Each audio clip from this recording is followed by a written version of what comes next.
ये अदनान ने मुझे मारा था। ये फोटोज़ हैं। ये मेरे बॉडी के डिफरेंट पार्ट पे है। ये इंसिडेंट हुआ था हमारे लोखंडवाला वाले घर पे, जहाँ पे 3 महीने के अंदर उस ओनर ने हमें घर से निकाल दिया था। 2nd फ्लोर से मैं पैदल भागते हुए मेरे ससुर को लेके हॉस्पिटल के बाहर पहुंची हूँ। ऑटो के लिए रुकी थी मैं, ऑटो कर ही रही थी कि पीछे से मुझे एक फाइट पड़ता है and I fell down on the ground. Police वाले थे वहाँ पर, वैन थी, मेरे हस्बैंड और मैं पहुँचे एंड मैंने पुलिस वाले को बताया सर मैंने ही कॉल किया था। सर बोले किधर है वो अदनान? उतने में एंट्री होती है आमिर सिद्दीकी की। मैंने बोला सर ये अदनान का दोस्त है, आप इससे पूछ लो कि अदनान कहाँ पर है। तो उसका ये जवाब आता है अरे सर ये कौन है, मैं तो उसको जानता भी नहीं। आई वेंट टू मंत्रालय। वहाँ पे मेरी जिससे मीटिंग हुई है उन्होंने जब कॉल किया तो पता चलता है कि अदनान वॉज अरेस्टेड, वो बेल पर बाहर आ गया। बट इसमें मुझे इंसाफ कहाँ मिला?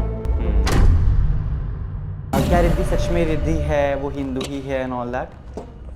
मैंने जहाँ पे भी इंटरव्यू दिया या जहाँ पे भी बातें रखी है मैंने कहा है 100% सच्चाई है इस बात। कैसी लड़की थी कॉलेज में रिद्धि? जो सुनी हुई बातें हैं उससे साफ पता चलता है कि वो कैसी लड़की थी। इस कदर मारा था, इस तरह से मारा था कि माई नोज वॉज ब्लीडिंग। मेरे पूरे मतलब मैं बेहोश होके गिर के उठ के आई वॉज लाफिंग कि भाई मार और मार। ये है द टॉक्सिक आदि, बंदा ब्लंट है। कहते हैं हर अच्छी चीज़ का अंत होता है और बुरी चीज़ का खात्मा होता है। फ़िलहाल अदनान की हर एक चीज़ का सच बयां करने, उन्होंने क्या कुछ किया है, कहाँ तक उन्होंने झूठ बोले हैं, कैसे एक हिंदू लड़की को बहलाकर फुसलाकर कन्वर्ट किया अपने धर्म में और शादी कर ली, उसका सब चिट्ठा लेकर मेरे साथ उनकी खुद बहन मौजूद हैं, Iffat Shaikh. Welcoming you to Filmy Mantra. Thank you so much. And पहली बात तो जो कुछ भी आपके साथ हुआ है मेरी संवेदनाएं आपके साथ हैं और शायद पूरा देश जो है आपको देख रहा है फ़िलहाल।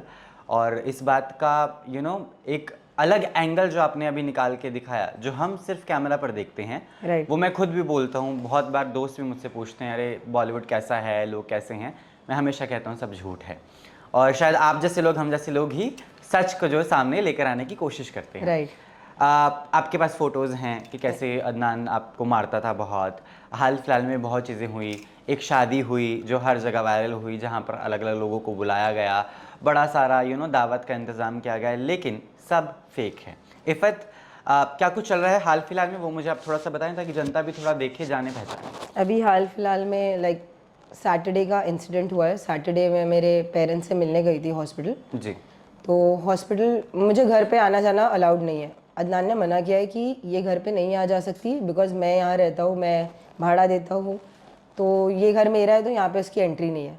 बट मेरा जो मेरे पेरेंट्स के साथ रिश्ता है वो तो मरते दम तक रहेगा, जाहिर सी बात है।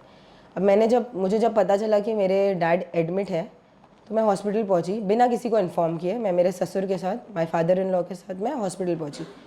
वहाँ जाने के बाद में मुझे ये पता था कि मेरे डैड एडमिट हैं। वहाँ पहुँचने के बाद मैं ये देखती हूँ कि मेरे मॉम डैड दोनों ही एडमिट हैं एंड दोनों की कंडीशन काफ़ी सीरियस चल रही थी। अदनान वो टाइम पे था नहीं, मुझे हार्डली 5 मिनट्स हुए थे पहुँच के। मैं मेरी मॉम से जैसे एक बेटी का जो लगाव होता है माँ से, वो मैं बात कर रही थी। I hugged her, I was crying. पीछे से अदनान आता है। अब वो आता है या उसको बुलाया गया था वो तो हॉस्पिटल वाले बेहतर जानेंगे।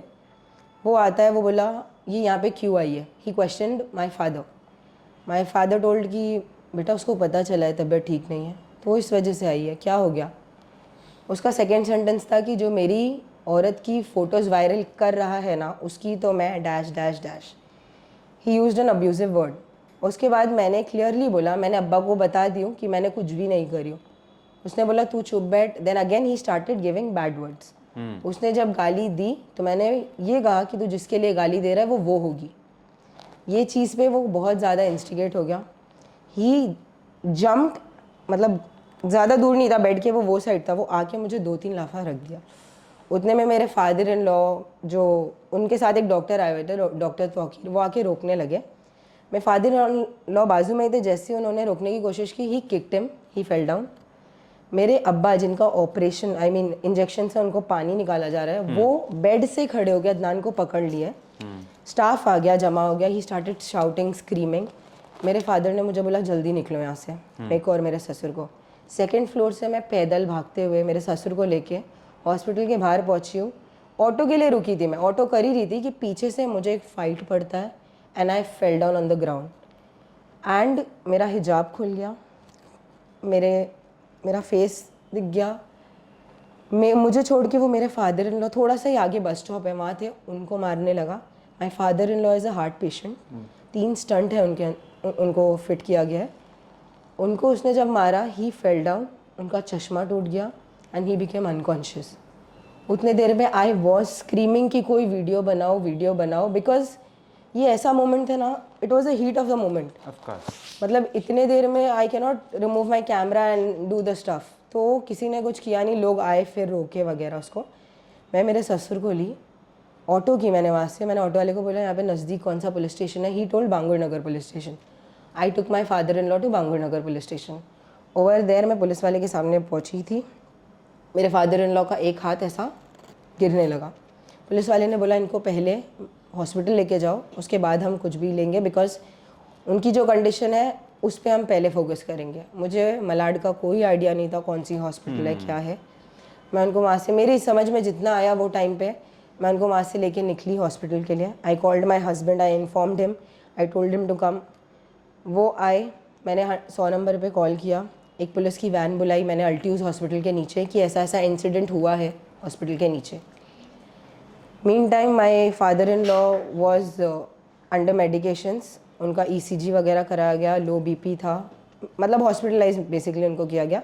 मैं जो जगह पे इंसिडेंट हुआ है वहाँ पहुँची। वहाँ पहुँचने के बाद पुलिस वाले थे वहाँ पर, वैन थी, मेरे हस्बैंड और मैं पहुँचे एंड मैंने पुलिस वाले को बताया सर मैंने ही कॉल किया था। सर बोले किधर है वो अदनान? उतने में एंट्री होती है आमिर सिद्दीकी की। मैंने बोला सर ये अदनान का दोस्त है, आप इससे पूछ लो कि अदनान कहाँ पर है। तो उसका ये जवाब आता है, अरे सर ये कौन है, मैं तो उसको जानता भी नहीं हूँ। जब उसने ये बोला कि मैं इसको जानता भी नहीं हूँ, तो मैंने बोला मैं बताती हूँ मैं कौन हूँ। जिसकी वीडियो के नीचे तुमने कमेंट किया था कि these are stupid things, Adnan को डिफेम करने की कोशिश की जा रही, मैं वो हूँ। एंड उसमें उसका इन्वॉल्वमेंट हो गया। Actually he was not involve and he was not suppose to get involve, but वो ज़बरदस्ती इसमें इन्वॉल्व हुआ। उसके बाद पुलिस वाले मुझे बोले आप चलो पुलिस स्टेशन, हम वहाँ पे आपका स्टेटमेंट लेते हैं।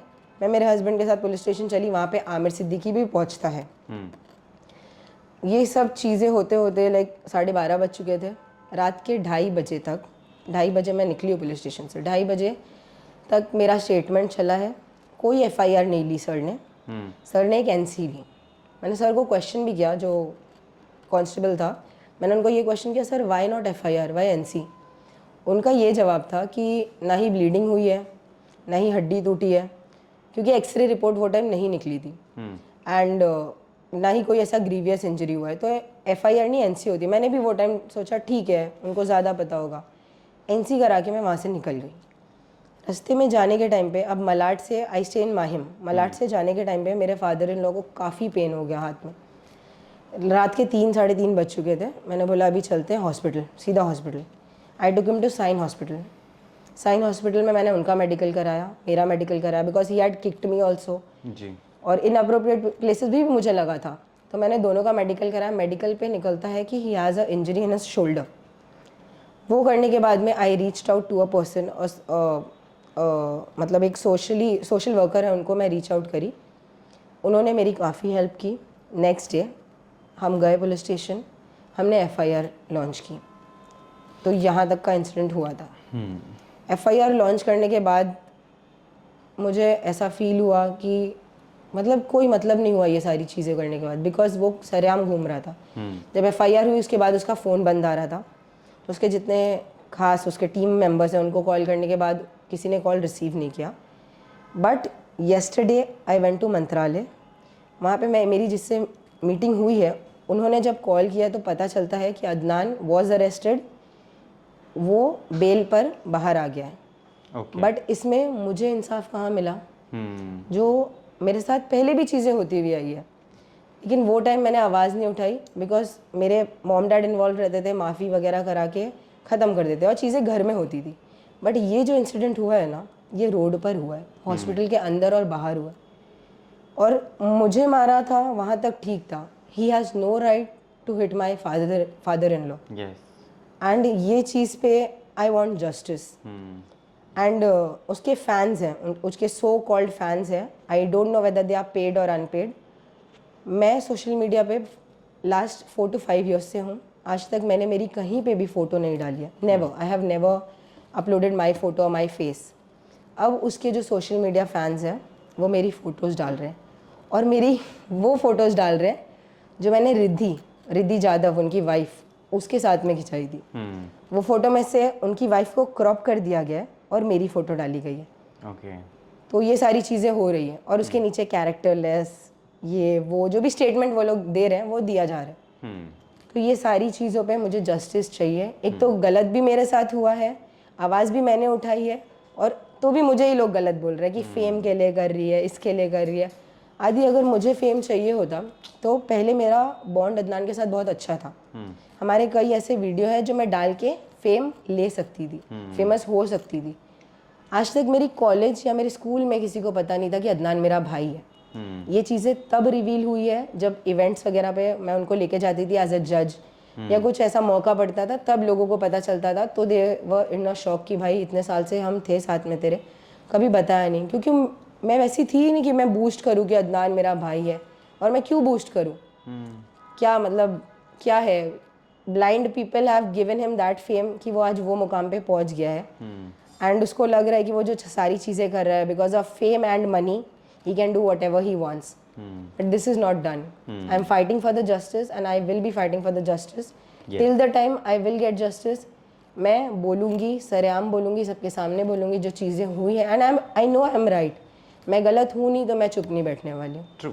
एट द सेम टाइम जैसा मैंने पहले इंट्रोडक्शन में भी कहा कि एक हिंदू लड़की को कन्वर्ट किया गया था, इस बात में कितनी सच्चाई है? बिकॉज हम आपकी स्टोरी सुन रहे हैं, है ना? क्या रिद्धि सच में रिद्धि है, वो हिंदू ही है एंड ऑल दैट? एक्चुअली वो मैंने जहाँ पे भी इंटरव्यू दिया या जहाँ पे भी बातें रखी है, मैंने कहा है 100% सच्चाई है इस बात पे। अब सोशल मीडिया पे उसकी फ़ोटोज़ वायरल हो रही है, लोगों का ये भी क्लेम है मैं कर रही हूँ। मेरे पास इतना फ्री टाइम नहीं है कि मैं ये सारी चीज़ों में इन्वॉल्व हूँ। मैं क्लियरली बताती हूँ, आप हैशटैग रिद्धि जाधव डालोगे तो उसकी पास्ट की फ़ोटोज़ आएगी जो 2020 और 2022 में पोस्टेड है कोई मराठी पेजेस पे, क्लियरली मेंशन्ड है रिद्धि जाधव। तो 2022 में तो मैं जाके ये सारी चीज़ें कर ही नहीं हूँ, ठीक है? तो वहाँ से फ़ोटोज़ वायरल हो रही है, तो वो रिद्धि जाधव ही है, और मैं उससे मिल चुकी हूँ पर्सनली। वो मेरी कॉलेज की सीनियर रह चुकी है। मैं उसको बहुत अच्छे से जान रही हूँ, और उसने अपने मुंह से भी अपनी चीज़ें बताई है।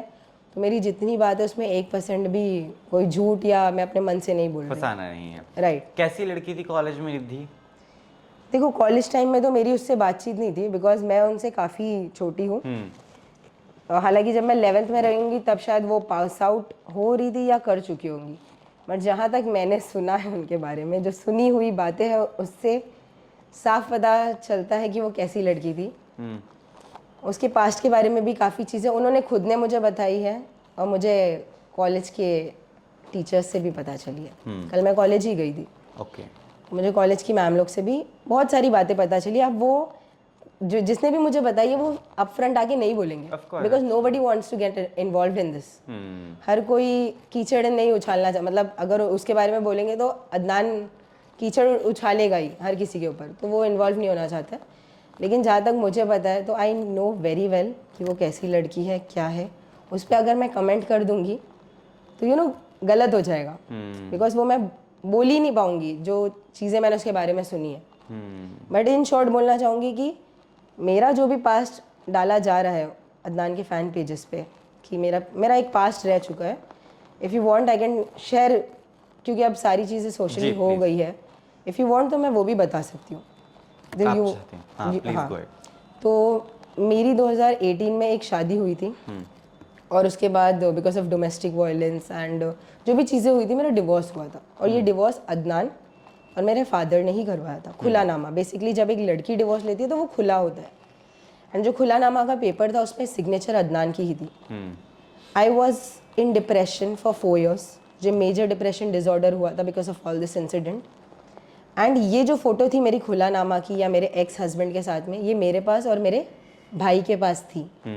अब वो फ़ोटो सोशल मीडिया पे अपलोड हो रही है कि ये तो ऐसी कैरेक्टर की लड़की थी, इसने पहली शादी डिवोर्स ली है। देखो आदि, अगर आप कोई रिलेशनशिप में या कोई शादी में जा रहे हो, अगर वहाँ पे चीज़ें एज प्लान्ड नहीं जा रही है, आपकी जान को खतरा या ऐसी कुछ भी चीज़ है, you are free to move out from that true relationship और वट एवर। और मेरी जो था वो कोई रिलेशनशिप नहीं था, शादी थी, निकाह हुआ था, हरामकारी नहीं थी, जिनाखोरी नहीं थी, एक हलाल वे में मैंने निकाह किया था। ना कि किसी के साथ मैं लिविंग रिलेशनशिप में रही हूँ, ठीक है, ना कि मैंने किसी के साथ लिविंग रिलेशनशिप में रह के उसके पैसे यूज़ किए हो या उससे मैंने डॉग लिया हो इन अ गिफ्ट कि मैं संभाल के रखूँगी आगे आने वाले टाइम पे। आप अदनान की बातें बता रही हैं बिना उसका नाम लिए? अदनान नहीं, बट उसकी वाइफ। ओके। मैं क्लियरली मेंशन करूँगी, उसकी वाइफ। शी हैज़ 2 डॉग्स जो उसके एक्स बॉयफ्रेंड ने उसको गिफ्ट दिए हैं। वो आज भी उसको संभाल के रखी है ओके। एज ए निशानी। और अदनान को ये चीज़ें बहुत अच्छे से पता है। तो मैंने जो किया है सरेआम किया है, फैमिली के सामने किया है, और मैं कॉन्फिडेंटली वो चीज़ बोल भी सकती हूँ। मेरे इन लॉज को पता है सारी चीज़ें। अगर मेरे हस्बैंड को, मेरे फादर इन लॉ को, मेरी फैमिली को ये चीज़ से प्रॉब्लम नहीं है तो कोई भी थर्ड पर्सन को प्रॉब्लम नहीं होना चाहिए, क्योंकि मैं एट द एंड मेरी फैमिली में रह रही हूँ, कोई किसी के घर में नहीं रह रही हूँ, ना मुझे कोई खिला रहा है। तो मैं मानती हूँ मेरे साथ हुआ है ये चीज़, बट गलत वे में नहीं हुआ है, हरामकारी नहीं हुई है, हलाल वे में जो भी हुआ सब हलाल वे में हुआ है, फैमिलीज इन्वॉल्व थी। बट एलिगेशन सब लग रहे हैं कि कैरेक्टर के ऊपर बात आ रही है। सच में। तो यही कारण है कि जो रिद्धि अब आयशा बनी है वो मास्क लगाकर शादी में गई कि लोगों को वो पुरानी फोटोज़ ना मिलें, गली मोहल्ले की जो लोग हैं वो पहचान ला रहे ये तो हमारी रिद्धि है, इसमें आयशा में तब्दील हो गई है। राइट, ये फैक्ट है कि अदनान नहीं चाहता था कि ये सारी चीज़ें सोशली आए, बिकॉज वो जब आएंगी तो जाहिर सी बात है, अब वो इतना फेमस है, अगर रिद्धि का फेस दिखेगा तो लोग तो पहचानेंगे ही कि अरे ये तो रिद्धि है। रिद्धि के फैमिली वाले वाकिफ़ है ये सारी चीज़ों से, वो आ रहे नहीं है, फ्रंट बोल रहे नहीं है, बिकॉज 2 साल पहले ही उन्होंने रिद्धि को घर से निकाल चुके थे। Okay. Riddhi was living with my brother since past 1 year. Okay. दोनों साथ में ही रह रहे हैं। मेरी शादी के टाइम तक का अदनान अलग रह रहा था गोरेगांव में। मेरी शादी जैसी हुई है अप्रैल में, मेरी शादी होने के बाद वलीमा होता है, लड़की वापस आती है, उसके बाद मैं कभी घर नहीं गई, फिर अदनान वापस आके मेरी फैमिली के साथ रह रहा है विद दैट गर्ल ओनली। वरना आप पूरे शादी के फंक्शंस में देख लो, कहीं पे भी लड़की के फैमिली वाले हैं, कहीं नहीं है। तो ये सारी चीज़ें, इस वजह से उसका फेस उसने हाइड करके रखा कि लोगों को कहीं सच्चाई ना पता चल जाए। तब अदनान क्योंकि बिल्कुल कोशिश नहीं कर रहे हैं आप उससे खुद बात करने की कि चलो कॉन्वर्सेशनल बात हो जाए तो सुलझ जाए, ऐसा कुछ? आदि मैंने पूरी कोशिश की, मेरे एंड से जितनी हुई मैंने पूरी कोशिश करी कि चीज़ें सोशली ना आए। I approach to my family members, मेरे फैमिली की वो कोई सुनवाई है ही नहीं, पहली बात। दूसरा, जो उनके खास दोस्त हैं, सो कॉल्ड दोस्त जो है, उनको मैंने अप्रोच किया। उनका ये बोलना है, कुछ खास दोस्तों का, कि हम ये मैटर में इन्वॉल्व नहीं होंगे बिकॉज हमारी दोस्ती ख़राब होगी। ओके। एक ने ये बोला, दूसरे ने ये बोला, ब्राइड टू बी के टाइम पे मैंने कॉल किया था इनके। दूसरे ने ये बोला, अरे एन्जॉयमेंट में मैं ये सब क्या बात करूँ। मैंने बोला वो ज़्यादा इंपॉर्टेंट है या ये ज़्यादा इंपॉर्टेंट है। ही डिस्कनेक्टेड द कॉल। एक तीसरे ने बोला, मतलब मैं मेरे एंड से पूरी कोशिश करी हूँ, उसके बाद मुझे सोशली आके ये चीज़ करनी पड़ी है। उसके तीसरे दोस्त ने बोला कि अरे काहे के लिए कर रहे हो, तुम छोटी हो, समझ के नहीं ले सकती हो क्या। हालांकि ये वो दोस्त लोग ने बोला है जिन्होंने अपनी आंखों से देखे हैं मेरे पे जो चीज़ हुई है, ठीक है। तो वो लोग जब ऐसा बोले तो मैंने बोला ठीक है, इनसे कोई उम्मीद रख के मतलब नहीं है। जो खुद ये अपनी दोस्ती उनको ज़्यादा प्यारी है, ना कि एक भाई बहन का रिश्ता, तो इनको बोल के मतलब नहीं। और मैं तब तक भी मैंने सोशली चीज़ें डाली नहीं थी। ये जो इंसिडेंट हुआ है सैटरडे वाले दिन, उसके बाद से मैंने सोशली चीज़ें डालना चालू करी है, तो ये बात है। ट्रू। बट लेकिन ऐसा बोला भी जा रहा था सोशल मीडिया पे, कहीं पे कुछ आया भी था कि अब आयशा की ज़िंदगी सुधर गई है, घर से बाहर निकाल दिया गया, अदनान ने मदद की, भाई चलो साथ रहते हैं, प्यार हो गया एंड ऑल दैट। तो लगता है आपको आयशा की ज़िंदगी सुधर गई है अदनान के साथ रहकर? वो तो आयशा ही बता पाएगी कि कितनी सुधरी है या सुधरने वाली है। आप इमेजिन करो, जो लड़का अपनी बहन पे हाथ उठा सकता है, क्या वो अपनी वाइफ पे कभी हाथ नहीं उठाएगा? जो लड़का दूसरी लड़कियों पे बुरे कमेंट्स पास कर सकता है, क्या वो लड़का अपनी वाइफ को कभी नहीं बोलेगा? मतलब आप समझ रहे हो, वो तो आयशा को ही पता चलेगा, या चल रहा होगा या चला होगा या चलेगा, कि अदनान कितना अच्छा है। And she is already aware of everything, already aware. अब उसने जानबूझ के ये किया है या पर्पसली किया है, ये आयशा ही, रिद्धि बेटर बता पाएगी। But Riddhi has gotten married to Adnan for just fame, that's true, to a certain level.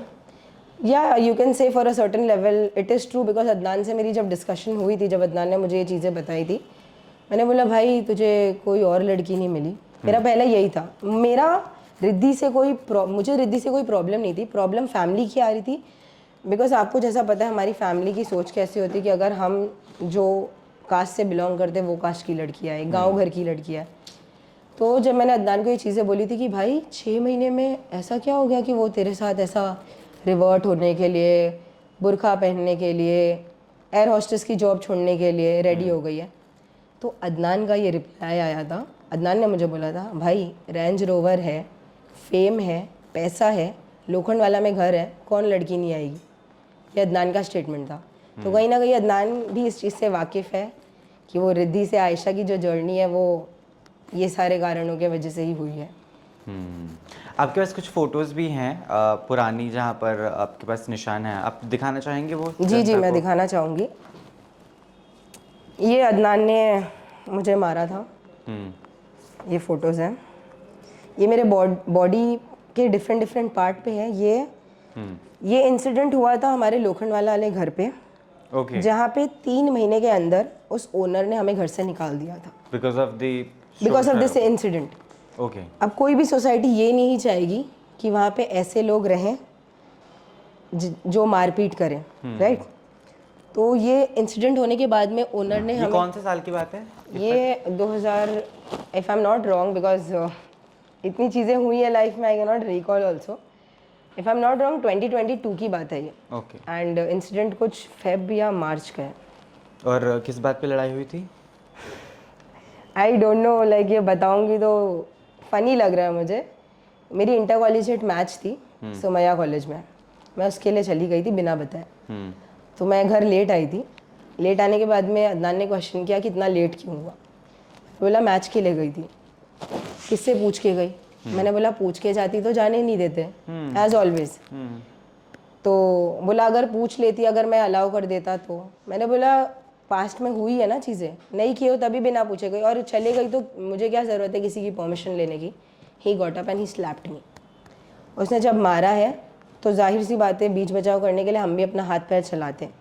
मैंने चलाया, बट उसने मुझे इस कदर मारा था, इस तरह से मारा था कि माई नोज़ वॉज ब्लीडिंग।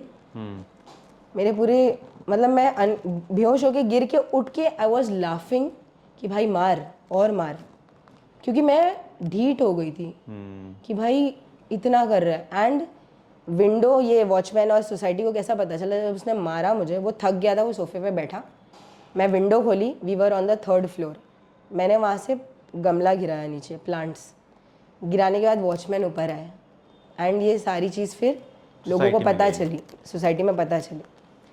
तो ये छोटी सी बात थी, ये कोई बात ही नहीं है कि मैं स्पोर्ट्स अगर जा रही हूँ, मैं लेट आई हूँ, तो उस बात पे इतने बेरहमी से मारा था। इसके बाद मैंने ओशिवारा, और ये सिर्फ अदनान ने अकेले नहीं मारा था, इसमें अब्दुल भी इन्वॉल्व था, दोनों जन ने मिलके मारे थे। अब्दुल कौन है? मेरा छोटा भाई। छोटा भाई, ओके। अब्दुल रहमान, तो वो भी इन्वॉल्व था इसमें। इसके बाद में एंड माई मॉम, मेरी मॉम बचा रहे थे, बट मेरी मॉम जब मेरे नाक से खून बहते हुए देखे, मेरी मॉम बहुत मतलब बहुत नाजुक है, बहुत you know she is a very sweet person. वो अनकॉन्शियस हो गए। उन्होंने जब देखा मेरे नाक से खून आ रहा है, उनको दूसरे रूम में ले जाके लॉक कर दिया गया। मेरे साथ ये चीज़ें हुई हैं। एनसी भी की है मैंने, ये जो हुआ है मेरे साथ, इसमें मैंने ओशिवारा पुलिस स्टेशन में दोनों भाई के खिलाफ एनसी की है। बट पुलिस वाले सिर्फ बैठे हुए माफ़ी मंगवाए पुलिस वाले ने, बोले कि नेक्स्ट टाइम नहीं होगा, घर का मैटर है, आप घर में देख लिया करो। ठीक है। आप स्पोर्ट्स में काफ़ी अच्छी रही हैं, राइट, जहाँ तक मैं जान पा रहा हूँ। क्या कुछ पसंद है आपको उसमें? थोड़ा सा जनता को वो भी बताएं, बिकॉज ये तो चलो खैर हो ही रहा है, जिसके लिए इतनी मार खानी पड़ी, जी, तो स्पोर्ट्स में मेरा इन्वॉल्वमेंट बचपन से ही रहा है, मतलब since I was in first standard अभी तक का मेरे पास 70 से ज़्यादा सर्टिफिकेट्स है। अरे आई वाह। Have one many shields and everything and मैं वेरियस स्पोर्ट्स में रही हूँ, जैसे कि basketball, table tennis, badminton, almost सारे ही स्पोर्ट्स में मैं रही हूँ। तो उसकी भी मुझे कोचिंग की ज़रूरत थी कि अगर कोचिंग मिलती तो I would have gone till a state और नेशनल लेवल, बिकॉज मैं डिस्ट्रिक्ट लेवल तक गई हूँ। I have been a district level badminton player अरे वाह। And table tennis as well. You have the तो certificates मेरी as well. सर्टिफिकेट्स हैं, ये मेरा पोर्टफोलियो है, तो इसमें मैंने सारी सर्टिफिकेट्स मेंशन की है। अगर हम दिखाना चाहें तो हम दिखा सकते हैं, ये मेरी सारी सर्टिफिकेट्स हैं। अरे वाह, वेरी नाइस। कराटे वगैरह में भी मेरा इन्वॉल्वमेंट रहा है। कराटे में ब्लू बेल्ट में थी when तो I was आपने in- यूज़ क्यों नहीं किया वो कराटे जब आपको? बहुत छोटी थी मैं, 3rd और 4th स्टैंडर्ड की बात है। उसके बाद और बेस्ट स्पोर्ट एथलीट भी रह चुकी हूँ। कॉलेज, स्कूल सब में मेरा इन्वॉल्वमेंट रहा है, और जो इंटर कॉलेजिएट इवेंट्स होते हैं उसमें भी मैं काफ़ी एक्टिव थी। ये मेरी सर्टिफिकेट्स है, ये सारी मेरी सर्टिफिकेट्स। अरे वाह। ये अगर तो do you really want to, आप चाहती हैं महाराष्ट्र का जो स्पोर्ट्स विंग है, मिनिस्टर जो सेंट्रल में बैठे हैं, उनसे कोई गुहार आपकी अगर आप लगाना चाहें? अगर ये वीडियो के थ्रू, ये वीडियो अगर वो देख रहे हो या उनके कोई पहचान वाले, तो डेफिनेटली आई वुड लाइक कि मैं जो पहली वाली इफ़त थी जो स्पोर्ट्स वगैरह में इन्वॉल्व थी, जो कहीं गायब हो गई है ये सारी चीज़ों की वजह से, वो वापस आए। वो स्पार्क अभी भी मेरे अंदर है, बस उसको थोड़ी सी लाइट अप की ज़रूरत है। तो अगर कोई इस वीडियो के थ्रू देख रहा है तो आई विल वेलकम एनीवन जो मुझे सपोर्ट करे इस चीज़ में। और मैं डेफिनेटली वापस से स्पोर्ट्स में इन्वॉल्व होना चाहूँगी फॉर अ स्टेट लेवल और नेशनल लेवल, क्योंकि I know I have that potential. True. Mumbai की जो सरकार है ना, शिवसेना जी, उन तमाम लोग जो कि देख रहे हैं आपको, उनसे आप जस्टिस कैसे मांगेंगी? आपके पास कैमरा है और आप जो चाहें कहना उनको। मेरा मुंबई पुलिस, महाराष्ट्र के पॉलिटिशियन, सारे ही लोगों से ये रिक्वेस्ट है कि एक लड़की भले ही गलत क्यों ना हो या भले ही सही हो, nobody has the right to hit हर।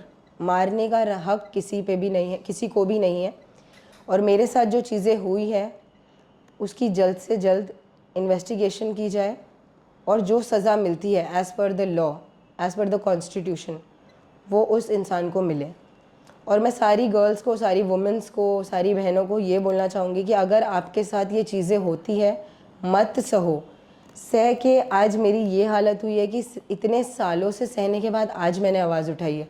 आप अगर पहले ही इस पर आवाज़ उठाओगे तो सामने वाले में भी वो डर बैठे रहेगा कि अगर मैंने इसके ऊपर किया तो ये एक्शन ले सकती है। तो I would request each and every one कि please raise your voice for justice. Thank you. Iffat, सच में बात करके एहसास हुआ कि कितनी चीज़ें जो ऑफ द कैमरा होती हैं वो ऑन द कैमरा नहीं आती। ऑन द कैमरा सिर्फ डिज़ाइनर के कपड़े डाले जाते हैं, एक अच्छा मेकअप लगाया जाता है और बड़बोली बातें की जाती है। बिग बॉस जैसे बड़े शो में जाकर धज्जियाँ उड़वाई जाती है खुद की, और जो वादे वो जनता से, वो अपने फ़ैन से करते हैं, वो पूरे नहीं कर पाते। अच्छे जर्नलिस्ट की जो सच बोलते हैं उनको भद्दा और भलते तरीके से मिमिक किया जाता है अपने गंदे से व्लॉग में, जिसको वो और उनके टुच्चे लोग ही देखते हैं। तो इन शॉर्ट शायद उनको समझने की ज़रूरत है वो कहाँ जा रहे हैं, राइट, और उनको एहसास करना होगा कि ज़िंदगी जो है वो परिवार से बढ़कर नहीं हो सकती। Right, definitely. Thank you so much Iffat, आपने इतना समय मुझे दिया और हम बात कर पाए। Thank you for having me on the show. I am really blessed. शायद ये लिखा था इस तरीके से होना, और बहुत अच्छे अंदाज से हुआ, और मैं चाहता हूँ आपको हर वो जस्टिस मिले जो जो गलत आपके साथ हुआ है। और मेरी खुद की गुहार है जितने भी स्पोर्ट्स मिनिस्टर देख रहे हैं कि मौका मिलना चाहिए। बंदी में दम है, और देश का नाम अगर वो रोशन कर सकती हैं तो why not. Thank you so much.